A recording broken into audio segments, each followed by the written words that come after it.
या राम के बसेगा कति रावण आया चल धान महाराज के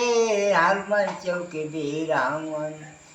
गंगा बड़ी गोदावरी तीर्थ में प्रयागराज हवन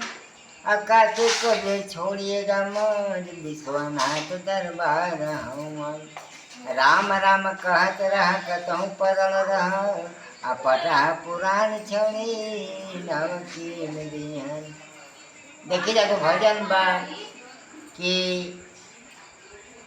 जीवन के डोर कमजोर हो हमने का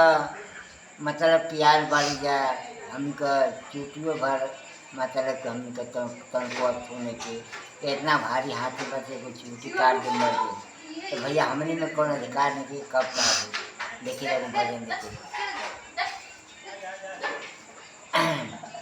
अरे जीवन के डोर कमजोर हो जीवन के डोर कमजोर हो अरसे के गुरु बनाएला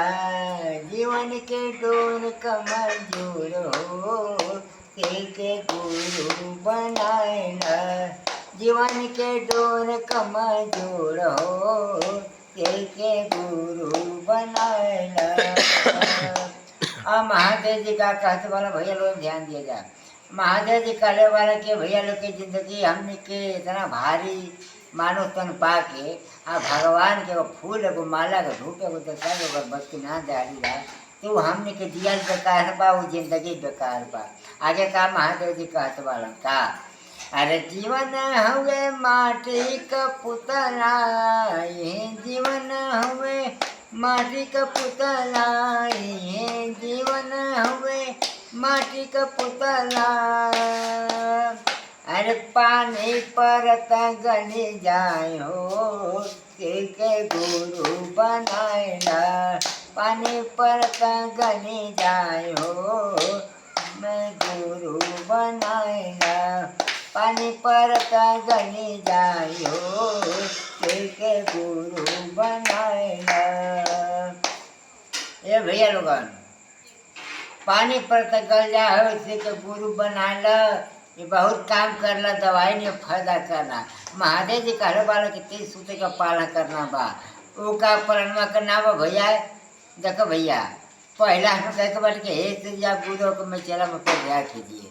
दूसरा मैया भवानी जब बाली तो रुद्रा के कंगन पहले वालों को पहनने के चाहिए और बड़ा काम करेला इना सोचल के पहले नहीं अब भूला के बजा खोटिए पर टांग दली कोनो फायदा ना हो। पहले वाला महादेव जी का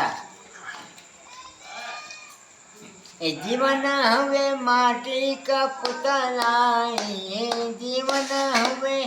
माटी का पुतला पानी पर गल जाए हो के गुरु बनाएला जीवन के डोर कमजोर हो के गुरु बनाएला। ये जीवन हुए कागज का पुलिया जीवन हुए कागज का पुलिया हो कागज का पुलिया कागज का पुलिया अरे हवा लगता उड़ जाए हो एक गुरु बनाएला हवा लगता उड़ जाए हो एक गुरु बनाएला हवा लगता उड़ जाए हो एक गुरु बनाएला जीवन के डोर कमजोर हो एक गुरु बनाएला जीवन के डोर कमजोर हो एक गुरु बनाएला गुरु बनाएला भैया गुरु बनाएला गुरु बनाएला बहना गुरु बनाएला जीवन के डोर कमजोर हो एक गुरु बनाएला जीवन के डोर कमजोर हो एक गुरु बनाएला। अब महादेव जी का कहले बान कि जीवन के जो कमजोर बा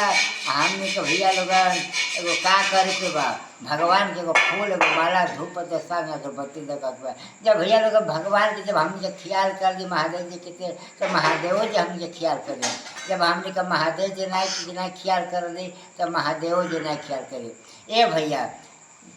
कहले वाला महादेव जी कि दुख में सुमरन सब कहे सुख में करे न कोई। आ जब महादेव जी का बाड़ी लगे तो दुख कहे के होय। कहले वाला महादेव जी इतना ध्यान दिया जाए। है गोड़वा टटात बात बहिया टूटात बात गोड़वा फाटत बात कढ़ैया में दर बात कपड़ा दुकात बा ये भैया हुई।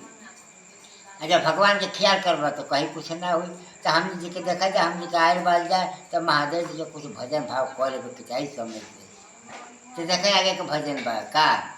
अरे जीवन हमें काटे का लकड़ी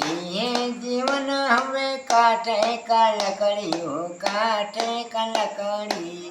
ये जीवन हमें काटे का लकड़ी काटे का लकड़ी आग लगे जर जाई हो से गुरु बनाए आग लगे जर जाई हो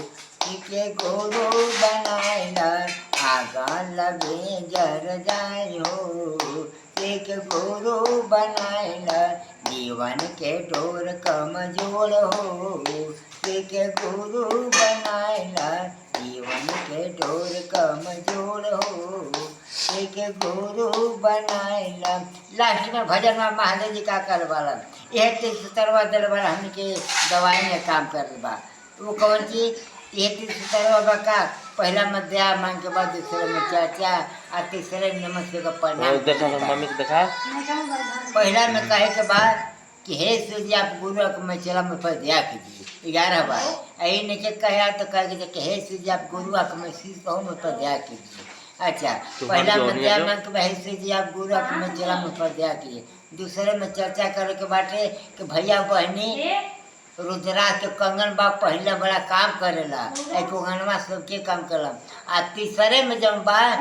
तन एक लोटा साफ सुथरा पानी लेके एक लोटा साफ सुथरा पानी लेके और मन देख जब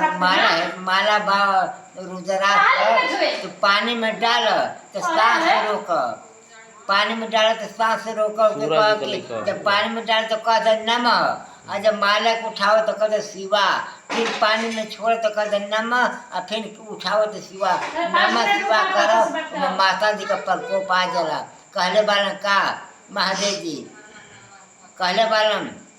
कि पहला में दया मांगा दूसरे में चर्चा पहला में दया मांगा दूसरे में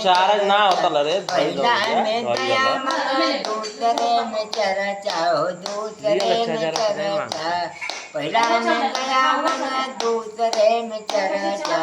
कहने वाला महादेव जी कि पहला में दया मांगा दूसरे में चर्चा हो अरे तीसरे में नाम देवा प्रणाम हो। कहले बार तीसरे में नमः शिवा प्रणाम करके बा भैया लोग सोच ले ध्यान देगा। अरे तीसरे में नमः शिवा प्रणाम हो के गुरु बनाए जीवन के डोर कमजोर हो के गुरु बना भैया बना के गुरु जीवन के डोर कमजोर हो के गुरु बनाए।